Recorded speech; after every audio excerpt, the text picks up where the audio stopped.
சிவாய நம. திருச்சிற்றம்பலம். சிற்றம்பலத்தான் திருத்தோழன் சுந்தரன் நற்றமிழ் மாலை அணிநாவலூர் கொற்றவன் நம்பி ஆரூரன் பேர் நாம் ஒரு காலோதினால் தப்பிக்கும் தீவினையேதான். சிவசிவ. திருச்சிற்றம்பலம். ஞானாசிரியராகவும் ஞான குருவாகவும் எம்மை வழி நடத்தும் நம்பி ஆரூரர் திருவடிகளையும் அண்ணாமலை பெருமான் திருவடிகளையும் மனம் மொழி மெய்களால் வணங்கிக் கொள்கின்றேன். As Shifalaji mentioned, Happy New Year, Happy Pongal, Happy Sankranti. So it's a lovely and an auspicious day today. I would like to thank the tireless effort of the organizers of International Hindu University for arranging this series regularly. My sincere pranams to Swamiji and all the faculties and teachers who are striving hard to light up the path of spirituality. Today, the topic given to me is 7th Thirumurai. This is my Upadesh text as well. Feeling so blessed to talk about this today, especially considering this as the New Year and also on the Pradosham day. Getting to the topic, 7th Thirumurai. This is given to us by Nambi Arurar. Basically in Saiva, we have already been talking about this for a while now. Just as a small recap, there are 4 paths in Saiva Siddhantam. We call it as Sariyai, Kiriya, Yoga and Jnana. Sariya is basically, as we were talking about the other day, 25% of mind, 75% of physical body. Kriya is 50-50. Yoga is the other way. So 75% of minds and 25% physical. Nambi Arurar's life belongs to the yogic path. This path will give there's a facade called as Sarubam, which is also like a look-alike blessing. That is the path that Nambi Arurar chose, and that is what we are going to discuss about now. Nambi Arurar was believed to be in Kailash and helping out with the act of holding on the holy ash tray for Lord Shiva, and at that time he was called as Sundarar. When he was in Kailash, his original name was Sundarar. One day when he went to the flower orchards to bring some flowers for Lord Shiva, he happens to see two beautiful ladies over there. These 2 girls were serving Parvati Devi, similar to how Sundarar was serving Lord Shiva.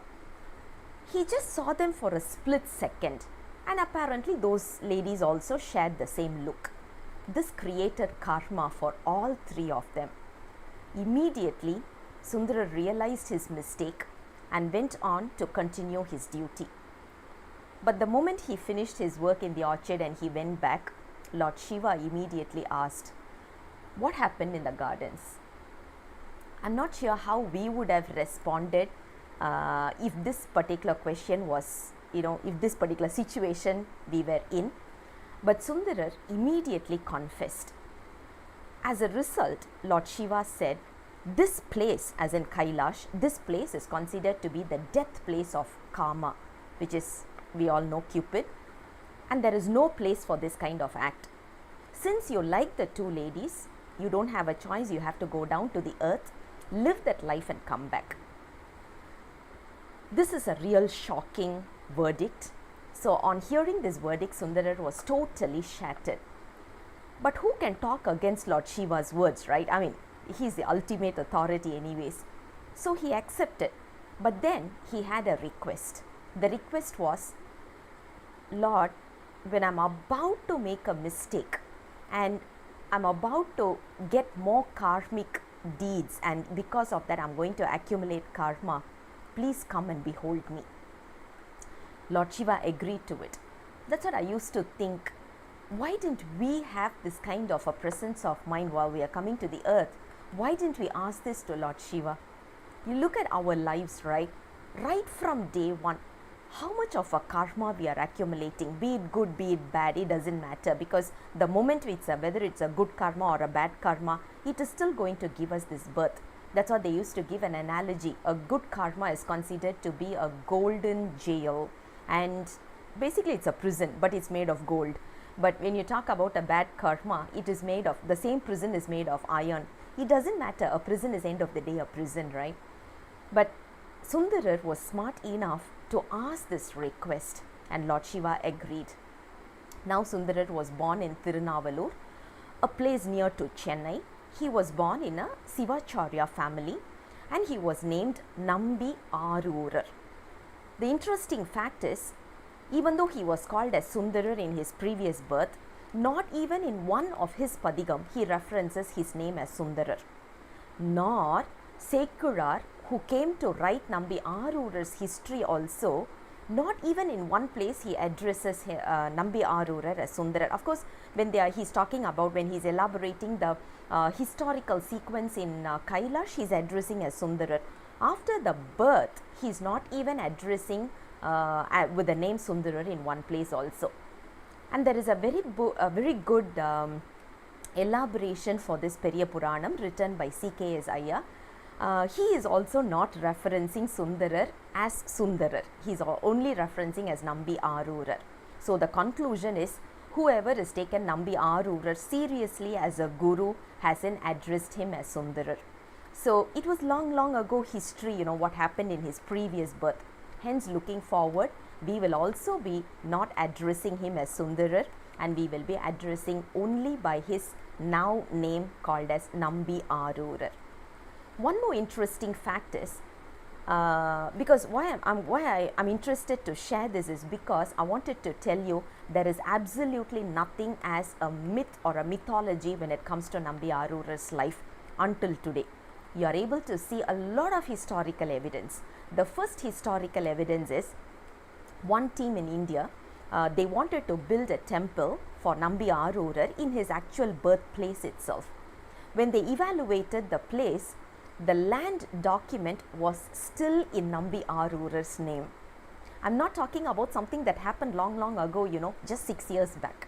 Now a very beautiful temple has been built for him in the exact place where he was born, because the place and his house, rather his hut, was also there, but it was in a very demolished stage. Now a beautiful temple has been constructed in that same place, and interestingly the land is still in his name. Now coming back to the history, Nambi Arurar, since he was born in Thirunavalur, he was growing up hale and healthy in that place. Looking at the cuteness overload of this kid, the king of that place, his name is Narasingha Munayar, wanted to adopt this kid. So he ends up growing as a prince as well as in the Sivacharya tradition. So that is one of the advantage for Nambi Arurar.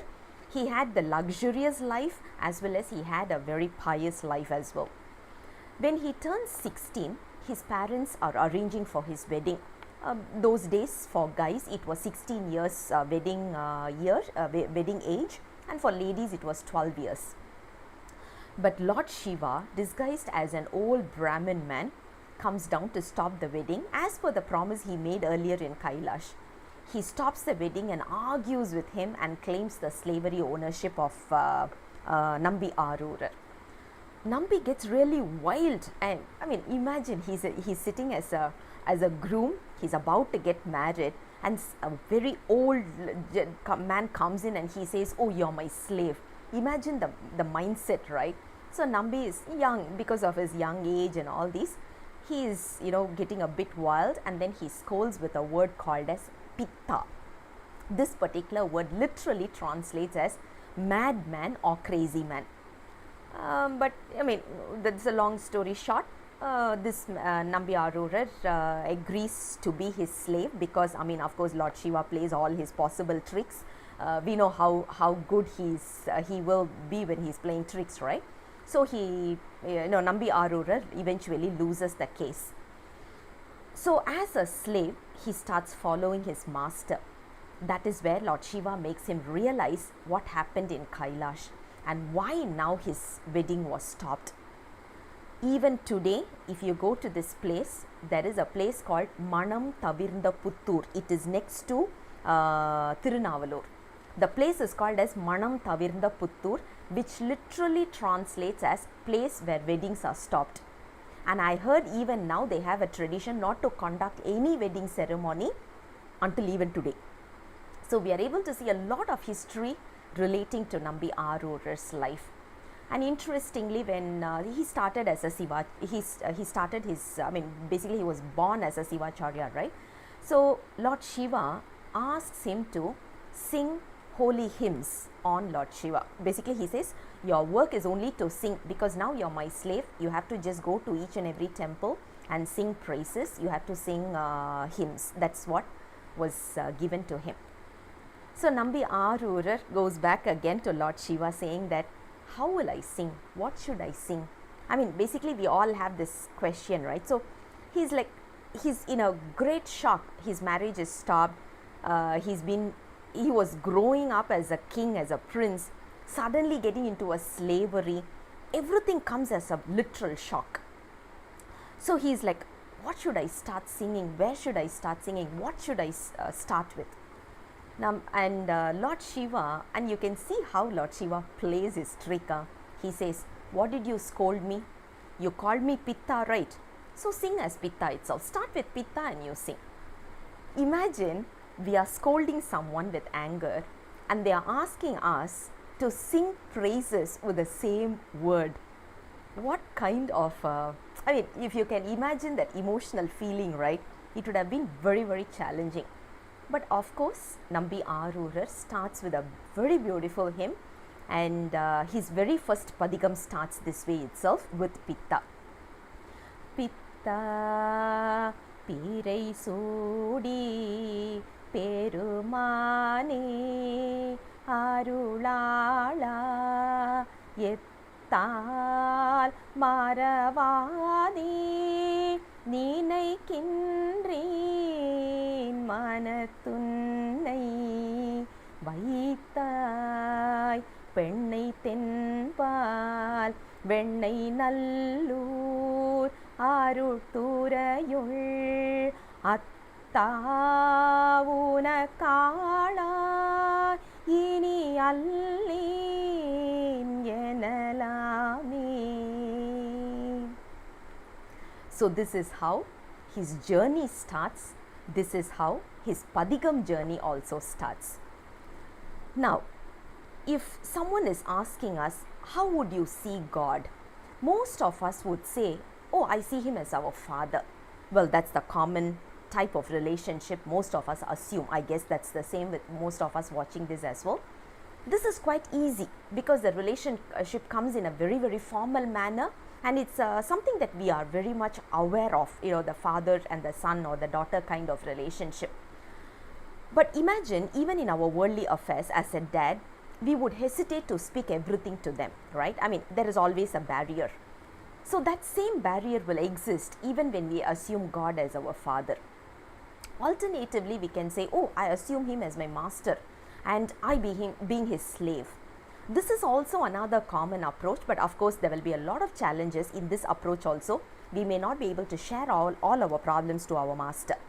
Maybe not, right? So, that may be a bit of a challenge. Now, you may have a next question here.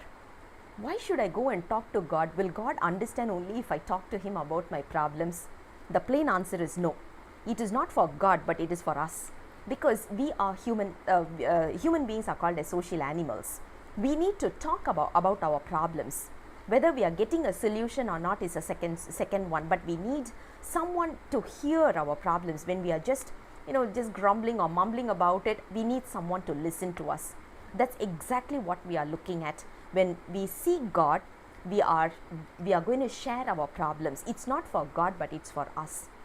So that is the reason the relationship between the soul and God is very, very important. Now the next question is it possible to assume a friendship with God? Something like, Abhay Sale, is it possible? That's the next question we will be asking. Nambi Arul proved it's very much possible, and his entire life journey portrays this possibility to us. I'm sure most of us, 99% of us who are listening to this, you will be able to resonate with this life journey, with this experience, because we are also most likely, the same experience we will be sharing. this is a very magnificent relationship we are talking about, yet a very, very simplistic form, having a very good friendship. Due to the friendship, the incidents in his life are more hilarious and more informal in nature. Some of his padigams, when you read it, you will automatically start laughing, you will automatically start smiling, giggling. It's like, how can someone behave like this with God? You know, so because that kind of an informal feeling you will start getting. Let's share some of the experiences here. Nambi Arurar was sleeping in a place called as Sittavada Mutt. That's a mutt. It's called as Sittavada, and he was sleeping over there. Lord Shiva came again in a very disguised manner as an old man and places his feet on Nambi Arurar's head. Nambi Arurar's sleep is disturbed, so he gets up with an anger, and when he sees this old man, he feels a little bit compassionate, because when we see old people, we will automatically have that compassionate feeling, right? So he just tells him, boss, your feet is on my head. And this old man says, oh, sorry, maybe due to my old age, I'm unable to recognize that. So Nambi Arurar turns to another direction and continues his sleep. Now again he's feeling something on his head. He wakes up again to see the same old man placing his feet on Nambi Arurar's head. Can you imagine how annoying this behavior would have been? Immediately Nambi Arurar gets up and he says, why are you stamping me again and again and again? And then Lord Shiva playfully answers, haven't you recognized me? And Nambi gets very emotional. When you read that padigam, right, you can see how he is repenting for his ignorance of not identifying Lord Shiva. But these kind of playful behaviors, you would be able to see a lot in Nambi Arurar's life. There was also another incident which I'm sure most of us will be able to relate with as well. Remember, I was telling Nambi Arurar was born because of two ladies. One lady was born in Thirumurai as her name is Paravai Nachiyar. Nambi gets married to her, so the first half, 50% of his karmic deeds are complete. So Nambi marries her, and she has one of the service to feed the sadhus and sadhaks with meal. There was a landlord by the name called as Kundayur Kirar. He always gives them a rice sack so that she could continue her service. Apparently, due to famine that year, the harvest was not so good, so he couldn't provide as always what he did. So he goes to Lord Shiva and says, you see, I'm not able to provide, now I don't know what to do. And Lord Shiva, because his friend is Nambi Arurar, right, he can't let go of Nambi Arurar. So what Lord Shiva does is, he brings in mountains of rice. When Kundayur Kirar sees that, he is like, oh my God, how am I going to take this and transport it to Nambi Arurar? No other way. So what he does is, he goes to Nambi Arurar, he tells the entire story and say, God has given so much of rice, I don't know how to transport it, you do whatever it takes. Nambi Arurar looks at this and then he's shocked, obviously, because you can see heaps and heaps of rices over there in the entire place. He goes to the temple nearby called as Thirumurai. He goes there and he sings a song saying that, I have few rice over there which I am unable to carry. Can you help to transport it for me? Basically, he is asking Lord Shiva to do a porter's service now. And imagine, it's mountains of rice that he is not able to carry. But he says few rice, few grains of rice. If you look at it, it is absolutely true, you know. For human beings, it is mountain of rice. But when you talk about Lord Shiva, because of his plentiful belongingness that he is having, it's few. That's why this logic is perfectly agreeable. But he will say, I have few rice over there, I'm not able to take it, can you please send it back? Now Lord Shiva did the transportation service also for him, and the rice was all taken to Thiruvallur. Even today, this place called Kolili is always filled with rice. They have never faced a situation of lack of rice. Whatever kind of famine has happened, even without rain or whatever, it's always filled with rice. That's a truth even today you are able to witness. The next incident is also something which is which is going to be a lesson for us. In another situation, what he does is he goes to a temple. Basically, he wanted to ask for money, so he goes to a temple called as Thirupugalur. He's asking money to the god, but of no vein. So the others nearby, they give him advice saying that, oh, there are some kings here, there are some rich people here, why don't you maybe sing praises about them, and they may give you money. Nambi was a bit upset with this, so he decides to take a nap in the temple. And what he did was, he was looking around and there was a brick. So he took the brick and he kept it as his pillow, and he covered with his Angavastra, right? So he covers it and then he takes a nap. After a while, he gets up to continue with his journey. He gets up. When he removes the Angavastra, he is able to see the brick has turned into a gold bar. At that point in time, he sings a padigam saying that the crux of the padigam is very simple. Don't go and sing about all the human beings, because that's of no use. They won't be able to give you anything. Whatever you are going to sing is also going to be a full lie. It's a total lie. And whatever they are going to give is also not going to be sufficient. So all you have to do is sing to Lord Shiva. Sing to him. He will do whatever you need. He will do the needfulness. So just sing about Lord Shiva. This even today you will be able to see a tradition in this temple. They bring brick to the temple and they perform puja before they want to start construction of a house, because they believe that once they start with this kind of a puja, they will never get into a problem like loan not getting sanctioned or whatever, right? They will never get into that kind of situation, and their house will be constructed 100% successfully. Even today, this tradition is existing. Another incident in his life is very well linking with the current life. We are all comfortable and we all know the concept of ATM. But the ATM concept was given to us very first in the 9th century by Nambi Arul. What happened is, Nambi Arul goes to this temple called as Thirumudukundram, and he sings praises of Lord Shiva. Lord Shiva gives him 12,000 gold, which is equivalent of that would be around 96,000 grams of gold. Obviously, he is not able to carry this back.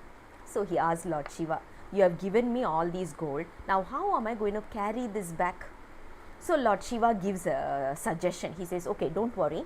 Drop it in this bank. It's a river bank. Yeah, there's a river there. So he says, drop it in this river bank and withdraw at the temple pond at Thiruvarur. And he's doing it. He drops the gold in the river. He goes all the way to Thiruvarur and he takes a dip in the pond, and he's getting all his 12,000 gold coins over there. So the concept of ATM was very first introduced to us by Nambi Arul. None other banks can take the credit of this. Now what happens is, we have seen his first wife. Now the second, because the remaining 50% has to also complete, right? The second wife's name is Sangili Nachiyar. Basically, Nambi Arul's life is going in a very smooth manner until he steps to Thiruvottriyur, which is near to Chennai. He steps into Thiruvottriyur. That's where his sweetheart is living. Her name is Sangili Nachiyar, as I was mentioning earlier. Nambi falls in love with her, and he approaches Lord Shiva.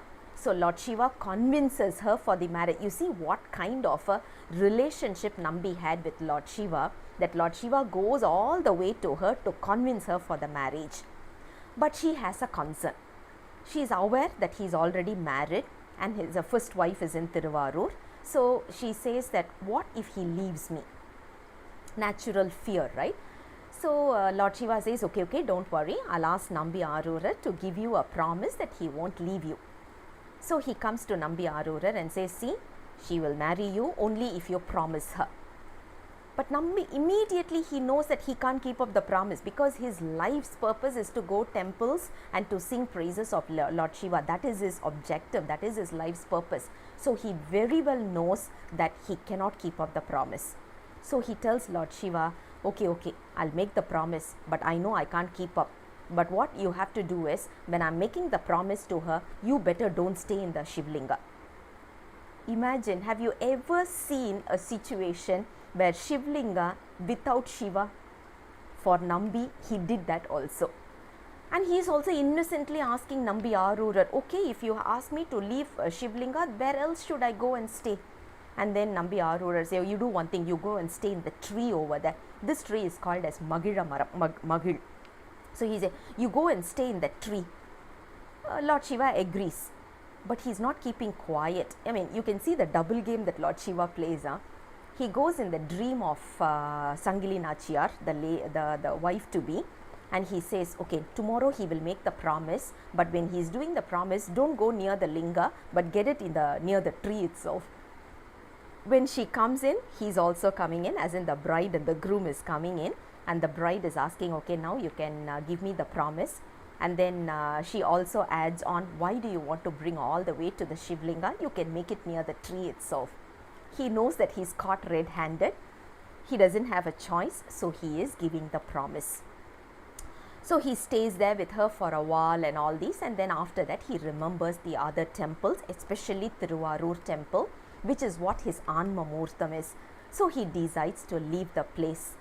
The moment he steps out of the place, he loses both his eyesight. Even today, this place is called as Kaladipettai. It is next to, almost near to the sub-registrar's office near Thiruvotriyur. You will see this place called as Kaladipettai, which literally translates as stepping the foot off. So, the moment he steps off the place, he loses his eyesight. There's a very important lesson here. Imagine if we make a mistake, right? Whoever it is, I mean, it can be any kind of a person, there is surely going to be a punishment. Even if it is the closest friend of Lord Shiva, there is no doubt about here. Now we may have another question here. Nambi made only one false promise and he was punished by taking away his eyesight. On a daily basis, we keep breaking promises, probably for the umpteenth time. We have lost even the count. Why aren't we losing our eyesight or anything of that sort? A very good analogy is needed to remember this. See, we all have carpets at home, right? I mean, basically because of the chillness, we all have carpets at home. Do we clean them on a daily basis? The simple answer is no. Probably monthly once or 2 months once. We have to do a hard wash because it's over a month of time the dirt is accumulated, so we have to do a hard wash. On the contrary, imagine we are going for a party and we are wearing a nice pattu sari and there's a small little dirt that is on the sari. Immediately we'll rush to the washroom and clean it up. Immediately we'll try to make sure that it doesn't stain our sari and all these, right? That's the same analogy we have to say here. Nambi Arul is like the pattu sari. So Lord Shiva is immediately cleaning it up. We are like the carpets. One fine day, he is going to have a hard wash on us. Sure. Before that, we have to repent for our faults and we have to just surrender ourselves. This is the very important lesson for us while we are reading the 7th Thirumurai. Even today, if we visit Thiruvotriyur, right, the path that we take, of course nowadays we take cars and all these, but if you look at the path, it is such in a real pathetic situation, especially the path from Thiruvotriyur to Thiruvenpakam. If you go, I mean, of course I travel only by car, so when I go there, honestly we can't stop our tears. The moment we think he walked in this place without an eyesight. I'm talking about the 21st century, Imagine in the 9th century, what kind of a place would have that place been, right? And that kind of a harshness he was going through because of his breaking the promise. So he goes one temple at a time and quite a lot of events are happening, and then he visits, finally he goes to Kanchipuram. We all know Kanchipuram is a place of temples, right? So he goes there and he is literally begging for an eyesight, because without eyesight it would have been a very challenging, his path is very challenging, so he is literally begging. You can see the the feel in each and every padigam he's singing after he loses his eyesight. This beautiful padigam is ஆலம் தானுகந்து அமுது செய்தானை ஆதியை அமரர் தொழுது ஏத்தும் சீலம் தான் பெரிதும் உடையானை சிந்தி borrower சிந்தையுளானை ஈலவார் குழலாள் உமை நங்கை என்றும் ஏத்தி வழிபட நின்ற காலனை கம்பனெம்மானை காண கண்ணடியேன் பெற்றவாரே. He gets his left eye after this song, after this padigam. Even today we sing this song on a regular basis.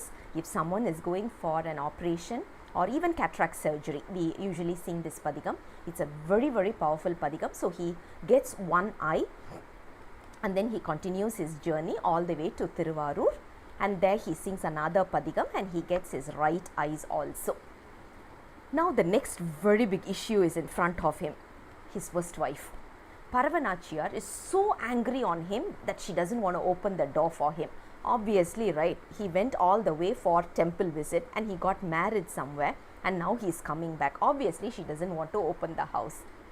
No other choice for Nambi Arurar. He goes again to Lord Shiva and says, okay, now you have to sort it out for me.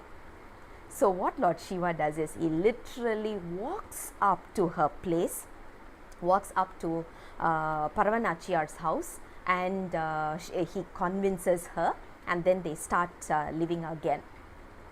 Can you imagine what kind of an act Lord Shiva can do for friendship?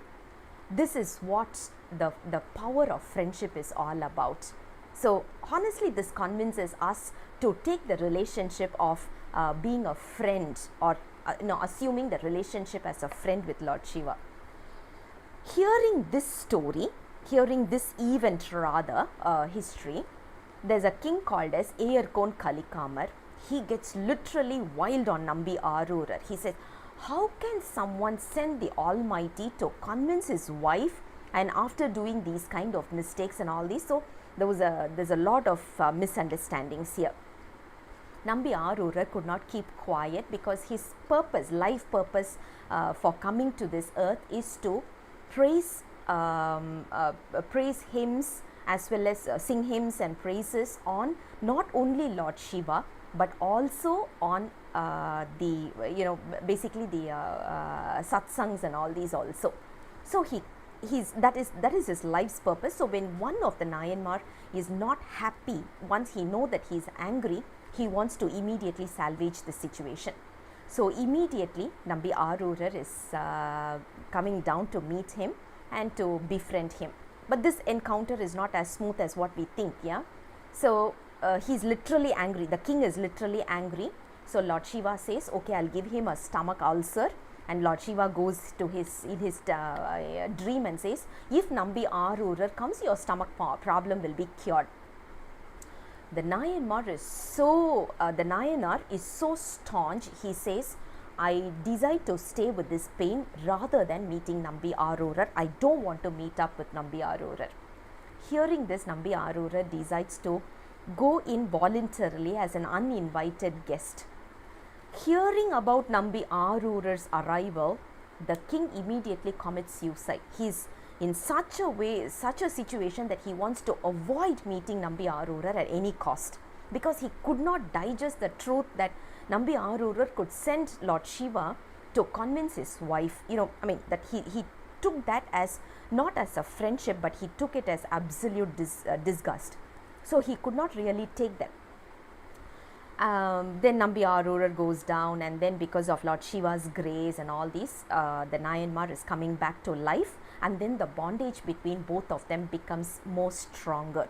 So if you see, there's a lot of these kind of situations that we are able to resonate with, especially when you talk about the normal life that we are leading. So when the simple issues at home, the simple issues at workplace, the simple issues of financial issues, emotional issues, and we do see a solution that Nambi Arul is giving through his Padigams. As I was mentioning earlier, the main focus of Nambi Arul being sent, because if you look at it, Kailash is a place where Cupid, the god Lord Cupid, or rather Kama, was actually killed, right, or burnt to death. And in that place, if a person has to fall in love with two ladies, it's literally not practically possible, literally not possible. So it is a clear indication that Lord Shiva played the trick. What is the objective of Lord Shiva? Why does he need to play this trick? That's the next question we will have, right? Because Lord Shiva decided that there must be one kind of a culture that we are bringing up for this world. All of us know we need to pray to Shivlinga. We all know we need to pray our Guru, because Guru and Lord Shiva, we can't separate those two. But how about we call them as Adiyar? Adiyar means someone who is worshipping Shiva, someone who is in the path of Saivism. How about Adiyargal? Are we going to just let go of them? We should also pray them, right? We should sing praises of them. And in order to put in this kind of a culture in place, Nambi Arul was chosen as the right target, and he was sent down, and that is the reason he even saw the two girls or two ladies in the orchard, the flower orchard. So that is the situation now we are going to enter into. Nambi Arul is in the Thirumurai temple. He sees a group of devotees sitting there, and they are having a satsang. Nambi Arul looks at them, and he's feeling a little bit, conscious, and he says, how am I going to talk to them? So he slowly slips into the temple without paying respect to the group. Basically, it is not because of disrespect, but because of hesitation. He was a little bit hesitant, that's the reason. The leader of this group notices this, and he says, how come someone can be so rude that he is not paying respect to the satsang? So he says, okay, from now on, we have to neglect him from Saivam. He's not going to be a Saivite anymore. Remove him from Saivam. Imagine, Nambi Arul is a very close friend of Lord Shiva, and he is being disregarded from Saivism. Can you imagine this? And then in that particular team, one person immediately says, oh, Guru, what happened is Nambi Arul is Lord Shiva's very close friend, and Lord Shiva himself has said that he is his friend. Hearing this, the leader got even more mad. He said, if that is true, then Lord Shiva is also out of Saivism. Can you imagine someone saying Lord Shiva is going to be disregarded from Saivism? Interesting, right?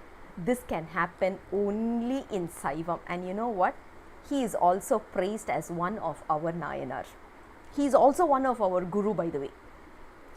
Now, Nambi Arul goes into the temple. Lord Shiva gets nervous.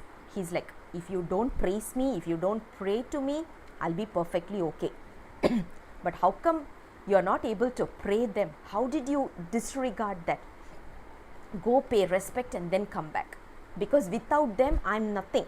This is the words from Lord Shiva. He says, without Adiyar, I'm nothing. So please go and pay respect to them. And that is where Nambi Arul sings the most famous Padigam called as Thiruttondattogai. On a daily basis, any Saivite must recite this. There are 12 verses there. We should be reciting this on a daily basis. Now, this Thiruttondattogai is the basis for 12th Thirumurai, which is called as Periya Puranam. Periya means, literally if we look at it, Periya means big, but not in size, but it's in its content. So, it's a very, very important Padigam for any Saivite on a daily basis, early in the morning. Whether you are reading the other Padigams or not, it doesn't matter, we must read this. Just a sample, because of course we have to talk about this, and you guys are all Saivite Adiyars here, so I need to pay respect as well. Pattarai panivargal ellarkum adiyen, Paramanai paduvar adiyarkum adiyen, சித்தத்தை சிவன் பாலை வைத்தார்க்கும் அடியேன், திரு ஆரூர் பிறந்தார்கள் எல்லார்க்கும் அடியேன், முப்போதும் திருமேனி திண்டுவார்க்கடியேன், முழு நீரு பூசிய முனிவர்க்கும் அடியேன், அப்பாலும் அடி சார்ந்தார் அடியார்க்கும் அடியேன், ஆரூரன் ஆரூரில் அம்மானு காளே. Such verses are there. As I said, almost like 11 verses are there. We have to read this on a daily basis to make us stand in this path of Saivism.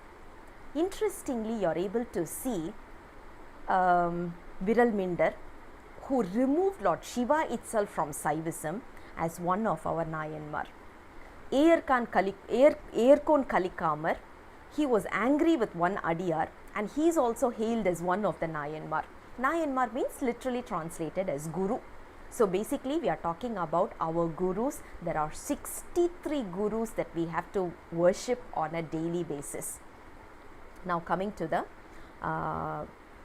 most important section of our history, Seraman Perumal Nayanar.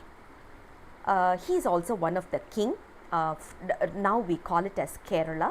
That's the place Seraman Perumal Nayanar belongs to. He was the king of that place. The friendship between Nambi Arurar and Seraman Perumal becomes grows thick on a regular basis. There's a lot of encounters that we can share with this friendship, but just as just one simple example I'll just talk about, because in the interest of time. When he goes to when both of them are doing their temple visits, they are crossing Thiruvayar place, where the river, basically they are traveling, but they are on the other shore of the river bank, whereas the temple is on the opposite side, and the river is gushing out with full stream. Now this king wants to visit the temple. No choice, so Nambi Arurar sings again another beautiful padigam, and because of that padigam, the river actually stops and gives way. The two of them get across the river without getting wet. Even today we are able to see this place from where they would have possibly seen the temple. Even today we are able to witness that. So as I said, we are not talking about anything related to myth. Everything is history. This king lives in Kodungolur. Right now it is near to the place called as Trishur. On the day of Adi month, Swadi star, Nambi Arurar visits his friend. Here he hears that his friend is having his bath, the morning rituals and all these, and he's having his bath. So Nambi decides, okay, let me go and visit the temple by the time he can come in. When he visits the temple, he is there, he sings a padigam, and immediately he realizes enough is enough. Enough is enough, that's it. The moment he feels that, Lord Shiva immediately sends him a white elephant to bring him back to Kailash. Imagine bringing someone back to Kailash with Lord Shiva's own vehicle, his white elephant, is something that only Nambi Arurar got. If you look at it, no other, our gurus had that kind of blessing. Through the yogic power, the king realizes this. So he rushes to the place, and immediately he sees his horse standing there. He chants Sivaya Nama mantra on the ears of the horse, and the horse also starts following the white elephant. Both of them reach Kailash. Being a friend of Lord Shiva, Nambi Arurar was invited with a white elephant back home. Obviously that's a home, right? So he was invited back home. Being a friend of Nambi Arurar, Seraman Perumal Nayanar also reached Kailash in a jiffy. So if you can imagine, just by chanting Nambi Arurar's name, we can see so many of them who have achieved self-realization state. For example, Seraman Perumal Nayanar, Paravai Nachiyar, Sangili Nachiyar, and the girl who was about to be married to Nambi initially, Erkon Kalikamar, Perumalai Kurumbar, Somayaji. There are a lot more. Yeah, I'm just talking about only a few. All of them attained moksha only by chanting Nambi Arurar's name. So let's all chant his name and achieve self-realization easily. I've only indicated a few of his life incidents over here, but I would request you guys to dwell deep into it if time permits. Please explore more. You will see a lot of miraculous deeds in his life. Honestly, if you look at it, at least to me, as I said, this is my Upadesh text. This is the first time I have completely spoken about him without tears in my eyes. It's that kind of text. I'm purposefully trying to deviate because you will be able to relate with that. Emotionally, you will be able to get attached because it resonates very well with our worldly life, the way how we lead our life. So you will be able to relate with that, resonate with that. So I would request you guys to also read this text and benefit from that. தென்னாடுடைய சிவனே போற்றி, எந்நாட்டவர்க்கும் இறைவா போற்றி, அண்ணாமலையம் அண்ணா போற்றி, கண்ணார் அமுத கடலையே போற்றி. சிவ சிவ திருச்சிற்றம்பலம். Back to you, ma'am.